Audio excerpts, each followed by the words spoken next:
استقبال آمریکا از تصمیم فرانسه سفرهای دیپلوماتیک به ایران. برای هماهنگ کننده گروه اقدام ایران.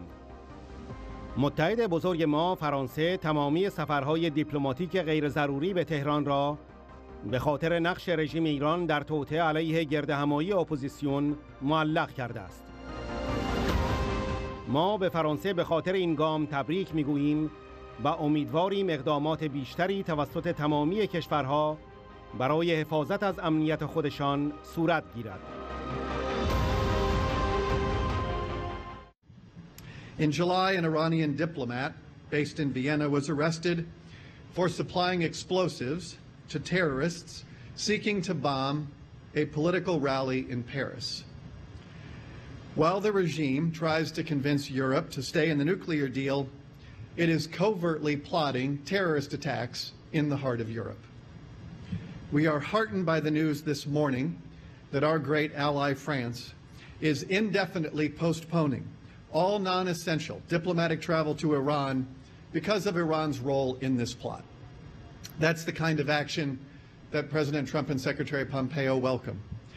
We commend France for this step, and we hope to see additional steps taken from all nations to protect their own security. The regime's economic mismanagement has put the country in a tailspin. The rial's value has collapsed in the past year. برایان هوک نماینده ویژه ایران در وزارت خارجه آمریکا در سخنان خود در بنیاد دفاع از دموکراسی ها افزود سوء مدیریت اقتصادی رژیم کشور را در سراشیب سقوط قرار داده است. ارزش ریال طی سال گذشته به شدت پایین آمده، 1/3 جوانان ایرانی بیکار هستند. حالا 1/3 ایرانیان در فقر زندگی می کنند. حقوق پرداخت نشده به اعتصابات فراوان منجر شده است.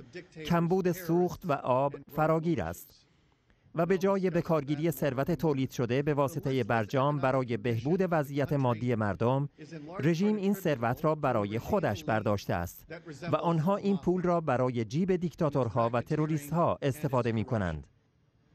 Sadiq Laranjani, the head of Iran's judiciary, whom we sanctioned in January for human rights abuses, is worth at least $300 million. صادق لاریجانی رئیس قوه قضاییه ایران لااقل 300 میلیون دلار دارایی دارد که از اختلاس اموال عمومی به دست آمده است. آخوندها سالیان خود را در لباس مذهب پیچیدند اما مردم بیخبر را چاپیدند. خامنه‌ای یک صندوق سرمایه‌گذاری به ارزش 95 میلیارد دلار در اختیار دارد که از آن برای سپاه پاسدارانش استفاده می‌کند. The supreme leader, Ayatollah Khamenei, has a $95 billion hedge fund. برایان هوک افزود رژیم سالانه 700 میلیون دلار به حزب الله لبنان می‌دهد.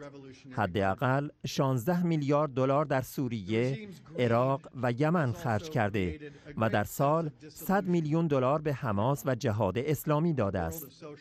رهبران این رژیم باید با تبعات دردناک خشونت‌هایشان، تصمیمات بد و فسادشان روبرو شوند. کارزار فشار ما به افشای جریان درآمدهای کثیف رژیم، فعالیت‌های شریرانه، معاملات شیادانه و سرکوب ادامه خواهد یافت. And continuing on that subject, here are some interesting stats for you. Iran provides Lebanese Hezbollah about $700 million per year. Iran has spent at least $16 billion on supporting its proxies in Syria, Iraq and Yemen. برایان هوک همچنین خاطر نشان کرد که هدف نهایی آمریکا رسیدن به 12 خواسته اعلام شده از جانب وزیر خارجه این کشور برای تغییر رفتار رژیم است. Ultimately, achieving the 12 demands that Secretary Pompeo laid out in May is our objective.